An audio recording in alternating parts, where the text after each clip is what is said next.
Hey there, welcome to TechTube.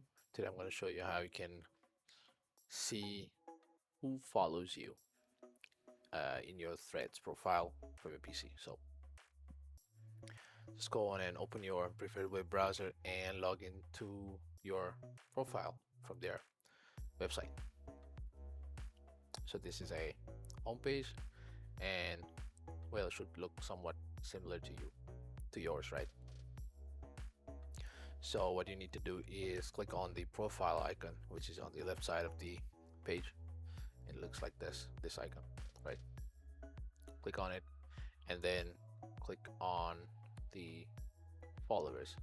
Zero followers. I mean, I have 0 followers. You might have some, right? This is just a dummy profile that I've just created. So uh, just click on this and there you go.